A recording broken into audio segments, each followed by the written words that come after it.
नमस्कार, हमारे YouTube channel Kaushik classes में आपका स्वागत है। आज हम कक्षा 12वीं की पुस्तक सर्जन का गद्य भाग लेकर आए हैं, जिसमें अध्याय 10 पढ़ेंगे और जिसका नाम है भय और जिसे आचार्य रामचंद्र शुक्ल जी ने लिखा है। तो पहले हम लेखक परिचय पढ़ते हैं। आचार्य रामचंद्र शुक्ल जी का जन्म 4 अक्टूबर 1884 को उत्तर प्रदेश के बस्ती जिले के अगोना गांव में हुआ था। इनके पिता का नाम पंडित चंद्रबली शुक्ल था और इनकी माता का नाम विभाषी था। इनकी प्रारंभिक शिक्षा हमीरपुर में हुई थी। पिताजी के साथ मिर्जापुर आए और वहां से मैट्रिक पास की और उच्च शिक्षा के लिए प्रयाग गए। गणित विषय में कमजोर होने की वजह से पढ़ाई छोड़नी पड़ी और प्रारंभिक शिक्षा उर्दू, अंग्रेजी व फारसी में हुई। इसके बाद अंग्रेजी, संस्कृत, बांग्ला व हिंदी के प्राचीन व नवीन साहित्य का अध्ययन किया और सर्वप्रथम मिर्जापुर मिशन स्कूल में चित्रकला के शिक्षक बने। ये हिंदी के वैज्ञानिक समीक्षा के जनक भी कहे जाते हैं। 1904 ईस्वी में उनके निबंध सरस्वती और आनंद कांदवनी आदि प्रमुख पत्रिकाओं में छपते रहे और 1905 में हिंदी शब्द सागर के निर्माण कार्य में सहायक संपादन के पद पर नियुक्त हुए और काशी हिंदू विश्वविद्यालय में हिंदी के शिक्षक बने और बाबू श्याम सुंदर के अवकाश ग्रहण करने के बाद विभाग के अध्यक्ष बने। 2 फरवरी 1941 को इनका देहांत हो गया। इनकी जो प्रमुख कृतियां हैं, जैसी ग्रंथावली, सुर ग्रंथावली, भ्रमर गीत सार, नागरी प्रचारण पत्रिका और तुलसी ग्रंथावली, हिंदी शब्द सागर आदि हैं। तो चलिए अब हम पाठ का सारांश समझते हैं। यहाँ पर लेखक ने भय अर्थात डर के कई रूप परिभाषित किए हैं। उन्होंने बताया कि डर क्या होता है। मनुष्य पर यदि कोई परेशानी या कष्ट आता है तो उस परेशानी से घबरा जाता है और उसके मन में कई तरह के विचार आने लग जाते हैं और इसी को वह डर समझने लग जाता है और वो डरने लगता है। इसी तरह से क्रोध, दुख का भी अपना ही एक संबंध है।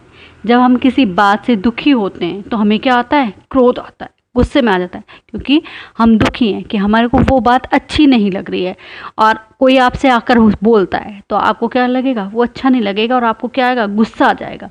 एक उदाहरण बताती हूँ मैं आपको। मान लीजिए एक ज्योतिषी है कि हाथ देखने वाला है और किसी अनपढ़ या गंवार व्यक्ति से वो कहे कि कल तुम्हारे हाथ पैर टूट जाएंगे, तो क्रोध नहीं आएगा बल्कि वो क्या होगा? डर जाएगा, क्योंकि उसके अंदर एक डर बैठ जाएगा कि मुझसे ज्योतिषी ने कहा है।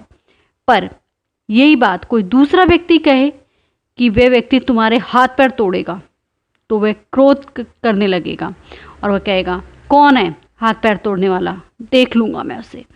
तो ये क्या है? डर नहीं है कि उसे गुस्सा आ रहा है। तो लेखक ने यहाँ जो डर है उसको 2 रूप बताएं, एक तो असाध्य रूप और एक साध्य रूप। असाध्य तो वो है जिसका किसी में आप कोई डर से बैठ रहे हैं कि कोई ऐसा काम हो रहा है और उसका आप हल करने का प्रयास ही नहीं कर रहे और आप उसको समझ ही नहीं रहे कि इसको किस तरह से हल किया जाए, तो वो क्या है? असाध्य है। और साध्य वह है जब आप प्रयास करते हैं और उसको दूर करने की कोशिश करते हैं, तो वो साध्य है। तो चलिए एक और उदाहरण बताती हूँ आपको। जैसे कि 2 व्यक्ति हैं, जंगल में जा रहे हैं, है ना, और वहाँ पर वो देखते हैं कि एक कोई जंगली जानवर आ जाता है, किसी या शेर की दहाड़ सुनाई देती है, तो वो क्या करेंगे? दोनों के दोनों उठकर भागने लगेंगे और छिपेंगे कि किसी पेड़ के पास छिप जाएं ताकि शेर हमें देख ना लगे, या पेड़ को पर चढ़ जाएंगे, है ना, उसका प्रयास करेंगे। तो वो क्या करेंगे? वे अपने विवेक और बुद्धि के बल से उस जो मुसीबत आ रही है उससे वो मुक्ति पा लेंगे। और यदि कोई एक व्यक्ति है और वो डर जाता है और वो अपने हाथ पैर ही नहीं चलाएगा, तो फिर क्या होगा कि वो क्या कहलाएगा? असाध्य, क्योंकि वो प्रयास ही नहीं कर रहा कि उससे दूर होए, कि जो मुसीबत आ रही है उससे हम किस तरह से निपटे, यानी अर्थात किस तरह से दूर हों हम उससे। इसी तरह से आप सोचिए कि यदि कोई भय परिस्थिति के अनुकूल है, कि हमारे समाज में क्या होता है कि स्त्रियां हैं, शर्म के मारे किसी कारण से नहीं बोल पाती हैं, तो उन्हें क्या माना जाता है? कायर हैं। ये क्या है? डरपोक है। और उसकी कायरता को ही मान लेते हैं कि ये तो कायर, क्योंकि कायरता को क्या माना उन्होंने? कि लज्जा को जानबूझकर मान लिया।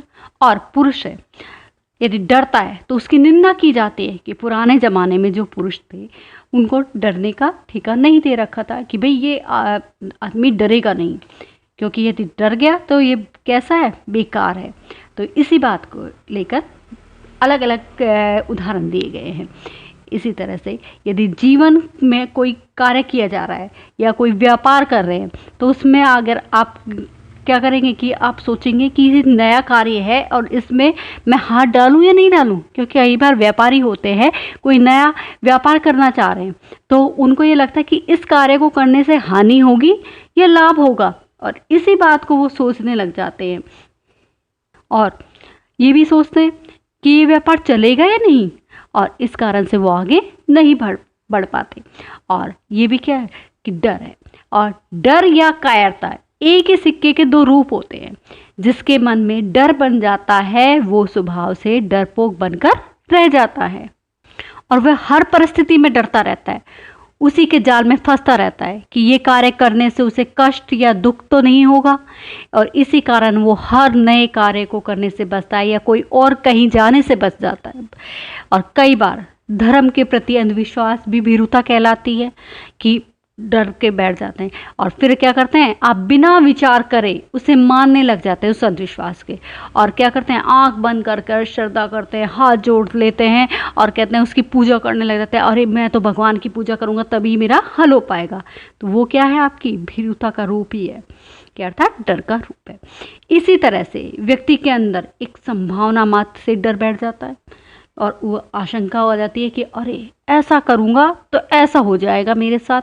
तो यही विचार आता है कि मैं इस काम को करते हुए चलूँ या नहीं चलूँ। तो जैसे कि बहुत घना जंगल है और कोई व्यक्ति जा रहा है, रास्ते में उसे आशंका है कि एक संभावना है कहीं चीता तो नहीं मिल जाएगा, लेकिन वह चलता रहेगा। लेकिन यदि वो डर उसके अंदर सचमुच में बैठ जाता है तो वो क्या होगा? वापस हो लेगा। एक तो आशंका है और एक डर उसके अंदर बैठ गया तो वो क्या होगा? बिल्कुल वापस होगा, अपने पैरों को भी नहीं चलाएगा कि नहीं मैं तो नहीं जाऊंगा, आगे बढ़ूंगा ही नहीं मैं तो, और वो एक कदम भी नहीं जाएगा। दूसरी तरफ आपसे कोई कहे कि इस छत से कूद जा, तो कूदना ना कूदना तो आपके हाथ में ही है, क्योंकि वह डर की वजह से नहीं कूदेगा, क्योंकि डर है कि मैं कूदूंगा तो मेरे हाथ पैर टूट जाएंगे। तो ये भी है।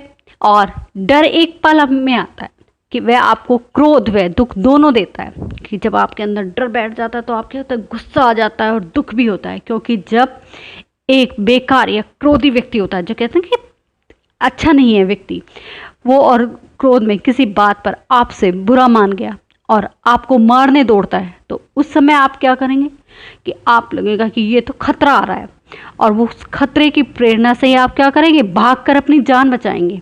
होता है ना ये आपके साथ? तो वही चीज़ें हो रही। इसी तरह से क्रोध के कारण कई बार व्यक्ति कई दिन तक बात नहीं करता है, तो वह आप क्या होता है? दुखी हो जाते हैं कि अरे वो व्यक्ति मुझसे बात नहीं कर रहा है, या आप उससे बात नहीं कर रहे हैं तो भी आपको दुख होता है। तो ये सारी बातें किसके अंदर आ रही है? ये सारी घुमा फिरा के एक डर के कारण आ रही है। एक शहर में सभ्य व्यक्ति है और यदि आपको जंगल में जाने के लिए कह दिया जाए तो आप क्या करेंगे? वहाँ की प्रजाति के जो लोग रहते हैं, जंगल में जो लोग रहते हैं, उनके साथ यदि आपको छोड़ दें तो आप उनसे डरने लग जाएंगे, शायद उनसे बचने का भी प्रयास करेंगे। आप करेंगे या नहीं? तो वही चीज़ है आपके अंदर, तो वो भी आपके लिए डर ही है। अतः सभ्य समाज को डरने की आवश्यकता नहीं होनी चाहिए। दूसरी तरफ जंगल के लोग जो होते हैं वो डरते नहीं हैं, क्योंकि वे डर को भगवान मानकर पूजते हैं। किस लिए? कि भगवान अपने आप रक्षा कर लेगा। हमारे को क्या करना है कि हमारा जिसने हमें पाला है वही हमारी रक्षा करेगा, इसलिए वो डरते नहीं है। क्योंकि डर तो हम जैसे लोगों में आता है कि अरे ये कार्य किया तो कैसा होगा, कोई बुरा तो नहीं मान लेगा, ये समाज में ऐसा होगा तो क्या होगा हमारा। चलो अच्छा है, एक और बात बताती हूँ। जब बच्चा पालने में होता है, कि जब छोटा सा होता है, शिशु होता है, तो उस काल में वो क्या करता है, उस समय वो केवल उसके मन में भाव आते रहते हैं कि छोटा सा है और अब हंसता रहता है, किसी चीज़ से वो डरता नहीं है और वह डर से परिचित भी नहीं होता है। जैसे कि जैसे जैसे वो बड़ा होता चला जाता है और बड़ा होना शुरू होता है, फिर वो जब चलने लगता है तो उसके अंदर एक डर बैठ जाता है, कहीं मैं गिर तो नहीं जाऊंगा, या फिर वो जो अपरिचित अनजान आवाज़ है या किसी व्यक्ति है, कोई व्यक्ति है, उससे भी डर जाता है। बच्चे केवल अपने परिवार के लोगों से भयभीत नहीं होते हैं और लोगों से डरने लग जाते हैं। तो प्रत्येक मनुष्य में अलग अलग तरह का डर बना रहता है। छोटी उम्र में अज्ञात अनजान लोगों से, जानवरों से, भूतों से, और बड़े होने पर थोड़ी हिम्मत आ जाती है। तो लेकिन बड़े होने पर व्यक्ति के अंदर बुरे व्यक्तियों से डरते रहते हैं, जैसे कि कहीं ये मुझे कष्ट तो नहीं पहुंचाएगा, कहीं ये मेरी संपत्ति, मेरे रुपए पैसे तो नहीं छीन लेगा, कहीं छल कपट से मेरी संपत्ति अपने नाम तो नहीं कर लेगा, और कहीं अपना न बना ले। ये सारी, तो ये सारी चीज़ें क्या है, डर के अंदर आती हैं। इसी तरह से जाति, देश, व्यापार, सुरक्षा आदि डर से में लग जाता है व्यक्ति। और आज एक देश से दूसरा देश की ज़्यादा सक्षम तो नहीं हो गया तो भी डर बनने लग जाता है कि ये सारी चीज़ें किसके अंदर आई कि आगे बढ़ने से रोक रही हैं हमें। जिस प्रकार से सुखी होने पर हर प्राणी का अधिकार एक साथ है कि वो निर्भय हो और बिना डरे रहे। आप अपने अंदर सभ्य व साधु जैसी शांति प्रवृत्ति विकसित करें, जैसे आप किसी को दुखी ना करें, कष्ट नहीं पहुंचाएं, बुरी मनसा ना रखें, बिना किसी कारण से डरे नहीं। तो आप ऐसा व्यवहार करेंगे तो दूसरा भी आपके साथ करेगा और तभी डर को आप दूर कर सकते हैं। अर्थात कि हमें डरना नहीं चाहिए, बल्कि हमें उसका हल निकालना चाहिए कि किस तरह से वो जो परेशानी या मुसीबतें आ रही हैं उनको हम किस तरह से दूर किया जा सके। तो ये सोचना चाहिए। आपको ये वीडियो कैसी लगी बताइएगा। अगर अच्छी लगी है तो इसे लाइक करें, शेयर करें और चैनल को सब्सक्राइब करें। धन्यवाद।